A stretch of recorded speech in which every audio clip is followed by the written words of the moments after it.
Merci Madame la Présidente, et puis merci à tous d'être encore là en fin d'après-midi.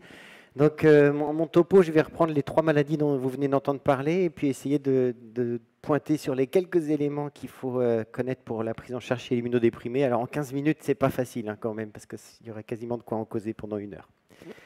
Donc j'ai de la chance, on a l'impression que la machine marche bien maintenant. Tu l'as réparée, je pense, Fabrice. Donc une diapo un peu introductive sur tout ça. Infection du système nerveux central et immunodépression. Il y a des mauvaises nouvelles. D'abord, c'est des maladies émergentes. On en voit des nouvelles tous les ans. Et c'est des maladies graves pour des tas de raisons. Mais vous savez que le système nerveux central, c'est déjà un secteur avec une immunité qui ne marche pas très bien, même chez l'immunocompétent. Donc chez l'immunodéprimé, c'est bien pire. C'est aussi un secteur où le diagnostic est difficile parce qu'on ne peut pas avoir beaucoup de prélèvements tissulaires. Et les prélèvements qu'on a le plus souvent, le liquide cérébrospinal, et pas toujours rentable pour pas mal de pathogènes. La pharmacocinétique ne nous aide pas du tout, puisque vous savez qu'il y a beaucoup de traitements qui ne diffusent pas très bien, notamment certains traitements antifongiques, par exemple. Et puis, les localisations au niveau du système nerveux central, ça c'est vrai aussi chez l'immunocompétent, mais comme chez l'immunodéprimé, on s'en rend compte souvent un peu plus tard et que le diagnostic est plus difficile, ça se paye, chaque retard se paye cher en termes fonctionnels et en termes vitaux. Alors pour ne pas vous laisser sur des mauvaises nouvelles, il y en a aussi des bonnes. D'abord, on a quand même très nettement sur certaines maladies opportunistes du système nerveux central des vrais progrès. Par exemple, l'aspergillose cérébrale, c'était quasiment 100% de mortalité. Et maintenant, on arrive à des taux de guérison qui doivent dépasser 30% dans les meilleures séries si on a mis suffisamment tôt le voriconazole et qu'on a fait le diagnostic assez tôt. On a des meilleures connaissances des risques selon les différents types d'immunodépression. C'est quelque chose dont on a pris conscience, ça fait quelques années déjà, mais ce n'est pas si ancien que ça. Le fait que les immunodépressions sont très ciblées et qu'on peut du coup mieux deviner le type de pathogène qu'on va rechercher en fonction du type d'immunodépression. Et puis il y a des tas de progrès médicaux qui n'ont pas du tout été faits pour essayer d'améliorer la prise en charge des pathologies infectieuses, mais qui nous aident quand même beaucoup. Et Romain a déjà parlé de l'imagerie, de l'intérêt de la neurochirurgie, avec maintenant des possibilités d'aborder des abcès dans des zones compliquées avec quasiment pas de séquelles neurologiques grâce aux biopsies stéréotaxiques assistées par ordinateur. Et puis, par contre, des progrès qui sont là nettement dans le domaine infectieux, c'est tout ce que nos microbiologistes nous apportent au fil des années avec les PCR multiplex, les tests de nouvelle génération, etc. Donc, il y a de quoi rester un peu optimiste quand même.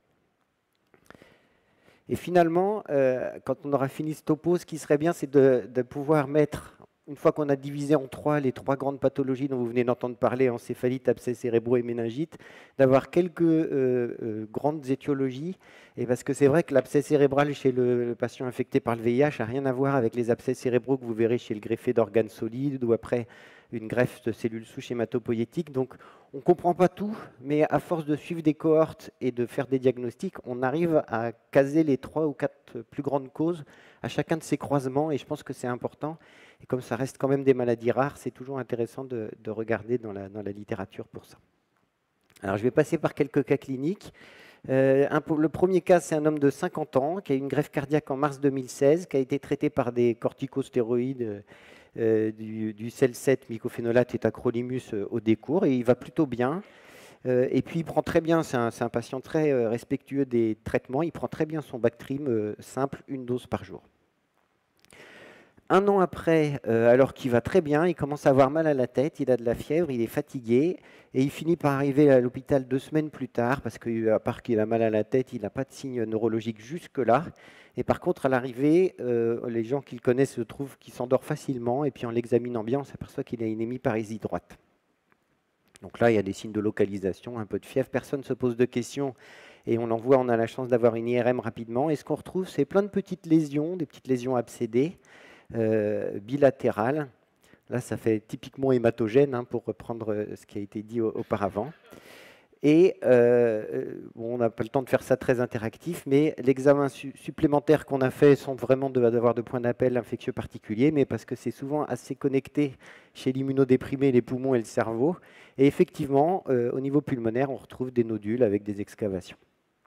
Donc ce diagnostic, qui n'était pas fait sur un point d'appel clinique, permet d'aller plus vite à l'étiologie. Donc elle a eu son lavage broncho-alvéolaire qui montre des bacilles gram positifs, filamenteux, avec un raccord à angle droit. et vous avez sans doute tous fait le diagnostic, c'était une nocardiose disséminée. Et là, l'intérêt de ce genre de présentation, d'abord, on connaît beaucoup mieux maintenant la nocardiose chez les immunodéprimés, parce qu'il y a des équipes, notamment françaises, qui ont fait des revues de la littérature, des études cas témoins, etc., notamment les papiers de David Lebeau et puis de Julien Kousma, aussi un peu près de chez nous.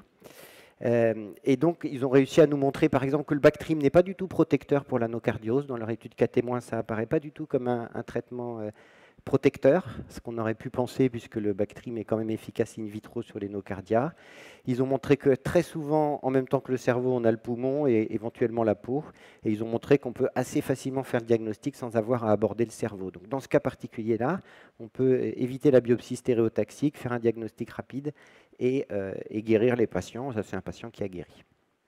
C'est long, c'est compliqué, il faut des combinaisons de traitements, dont des PNM en général au départ, donc on n'adore pas ça, mais ça marche.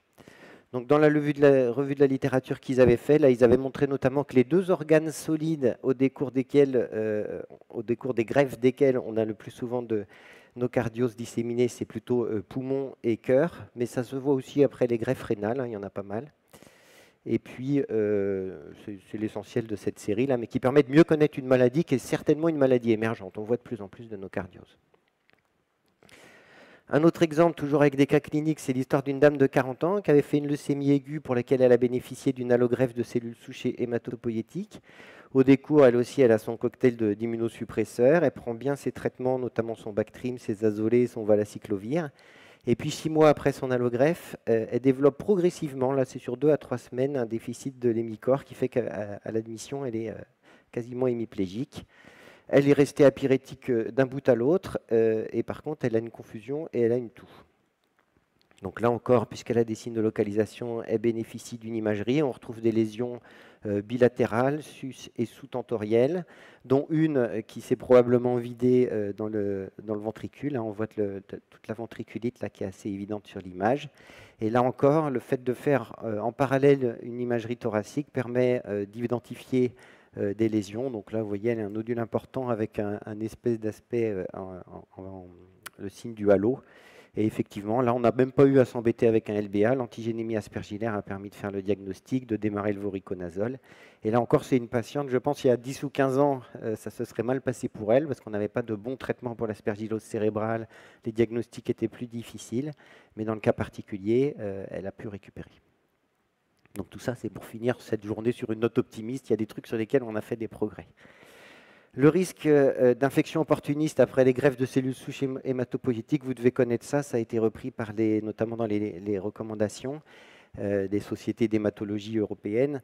Mais en gros, on risque de faire des infections fongiques à peu près tout le temps, au moins dans la première année qui suit les greffes de cellules souches hématopoïétiques. Et durant le premier mois, c'est plutôt une question de neutropénie, c'est ça le facteur de risque. Et donc on voit des candidémies et des aspergilloses invasives. Et puis un peu plus tard, le facteur de risque principal, c'est le fait de faire des réactions contre l'hôte, du greffon contre l'hôte. Et là, on peut avoir un peu plus de maladies comme la pneumocystose si on n'a pas pris le Bactrim. Si on prend le Bactrim, on ne fait pas de pneumocystose. Et l'aspergillose qui peut être un peu décalée. Et c'est vrai qu'avec les schémas de prophylaxie qui sont maintenant donnés à ces patients, on voit de plus en plus de diagnostics un peu tardifs de ces infections fongiques invasives qui peuvent parfois surprendre parce que c'est des patients qui ont repris des vies presque normales dans l'intervalle. Le troisième cas, je vais passer vite parce qu'il ressemble beaucoup à un cas que vous a montré Romain, un homme de 48 ans admis aux urgences, qui lui, on ne connaît rien de ses antécédents puisqu'il arrive complètement confus aux urgences. L'examen de l'interne aux urgences retrouve des bras qui peut-être ont bénéficié d'injections intraveineuses pas très conventionnelles les temps derniers, donc on dit qu'il est peut-être toxico, mais à part ça, on n'a rien d'autre à se mettre sous la dent. Comme il a une hémiplégie et qu'il est confus, il bénéficie d'une imagerie cérébrale qui montre des images bilatérales d'abcès. Et effectivement, le diagnostic dans ces cas-là, c'est de demander le test diagnostic rapide VIH. Pour ce genre de patient, on peut s'affranchir du consentement du patient. Le Conseil national du sida s'était prononcé là-dessus en disant que quand ça apportait un bénéfice indiscutable au patient, on pouvait passer cette étape. Et ce qui permet là, de commencer un traitement par cotrimoxazole ou pyrimétamide et sulfadiazine et de lui faire du bien. Alors sur le VIH, là aussi, on a fait des progrès au fil des années. Ça, c'est la grosse cohorte française qui comporte plus de 100 000 patients la base de données hospitalière, et sur lesquels ils avaient fait l'analyse des complications au niveau du système nerveux central du VIH sur différentes périodes en fonction du moment où on a eu des traitements antirétroviraux et puis le moment où c'est devenu de bons traitements antirétroviraux. Et ce qu'on voit que sur la période à partir desquelles on utilise des trithérapies efficaces, la toxoplasmose cérébrale reste la pathologie opportuniste du système nerveux central numéro 1, suivie par l'encéphalite VIH, la LEMP et la méningite à cryptocoque. Donc il y a eu une évolution, mais n'empêche que la toxo cérébrale reste une maladie qu'on voit tous régulièrement dans nos hôpitaux et qu'il ne faut pas oublier, d'autant qu'elle est finalement assez facile à soigner. Il y a une revue assez récente du Lancet sur les infections opportunistes du système nerveux central chez le patient VIH, donc je n'ai pas le temps de trop commenter là-dessus, mais par exemple, dans son cas particulier, s'il fait la toxo cérébrale en termes de CD4, il n'est peut-être pas descendu si bas que ça, puisqu'on dit qu'à partir de moins de 200 CD4, on peut faire sa toxo cérébrale, tandis que des LEMP ou des lymphomes se font un peu plus tard. Et puis en termes d'imagerie, dans cette revue qui est plutôt bien faite, il y a les explications de ce qui ressemble plus à de la toxo, ce qui ressemble plus au lymphome, avec des belles images. Là, par exemple, c'est une encéphalite qui est soit ACMV, soit VIH, avec ces lésions bilatérales symétriques de la substance blanche périventriculaire. Ça, c'est plus probablement un lymphome, avec une lésion unique, beaucoup d'œdème, une prise de contraste assez difficile à identifier. Et puis voilà pour le VIH. Et puis quatrième grand contexte, alors là ça ne va pas être un scoop pour vous, vous connaissez bien tout ça, le risque de tuberculose chez les gens qui ont pris des anti-TNF, mais c'est intéressant de revenir sur l'histoire, comment ça a été deviné, enfin identifié. Donc le produit était déjà commercialisé depuis pas mal de temps, puisque lors de la première alerte de la FDA, il y avait déjà 147 000 patients qui prenaient de l'infliximab, et ils avaient diagnostiqué 70 tuberculoses actives, donc ça faisait une incidence qui était de 24 pour 100 000 patients sous anti-TNF par an, ce qui était 4 fois plus que ce qu'on voit d'habitude sur la même population, donc ceux qui recevaient de l'anti-TNF, qui étaient les Crohn ou les polyarthrites rhumatoïdes. Et puis ce qui avait aussi attiré leur attention, c'est que plus de la moitié de ces tuberculoses étaient extrapulmonaires, un quart était disséminé, ce qui n'est pas du tout ce qu'on voit normalement avec les tuberculoses chez les gens non immunodéprimés. Ils avaient regardé ensuite à quel moment les gens réveillaient leur tuberculose après le début des traitements anti-TNF. Et là encore, c'était intéressant, c'est quasiment tout dans les 3 premiers mois. Et ce qui a permis d'identifier le mécanisme, c'est que c'était vraiment de la réactivation de tuberculose latente. C'est-à-dire que les gens ne développaient pas leur tuberculose parce qu'ils l'avaient rencontrée, ils la développaient parce qu'ils avaient une ITL qui se réveillait à ce moment-là. Et puis dans le papier Princeps publié dans le New England, il y a aussi de l'histologie où ils ont comparé les deux figures en haut. Là, c'est la tuberculose habituelle avec les granulomes et l'apoptose chez quelqu'un qui ne prend pas de l'anti-TNF. Et puis en bas, vous voyez, l'histologie ressemble à rien, puisque à cause de l'anti-TNF, les patients n'arrivaient pas à se défendre. Et donc on a de l'imagerie des tuberculoses cérébrales qui sont assez spectaculaires. Parfois, ça donne des aspects quasiment de miliaires tuberculoses, mais au niveau cérébral, ou bien des images un peu plus évocatrices, comme vous voyez en bas de cette diapositive. Donc les principaux messages sur les infections du système nerveux central opportunistes qu'on peut rencontrer chez nos immunodéprimés. D'abord, c'est vraiment grave, c'est encore plus grave que tout ce qu'on vous a montré avant parce qu'ils sont immunodéprimés. Mais ce n'est pas désespéré et probablement de moins en moins désespéré avec les progrès qu'on fait. Donc il faut essayer de faire vite. Le premier message, c'est probablement d'essayer de mettre en face le type d'infection du système nerveux central qu'on a et le type d'immunodépression que présente le patient et d'essayer de faire une liste des étiologies les plus probables. Ensuite, d'essayer de trouver des moyens non invasifs de faire le diagnostic, puisque c'est des gens quand même particulièrement fragiles. De temps en temps, ils ont 5000 plaquettes, donc la biopsie cérébrale, on n'est pas emballé, et qui peuvent être en fonction des étiologies, le lavage broncho-alvéolaire, les hémocultures, les antigénémies, etc.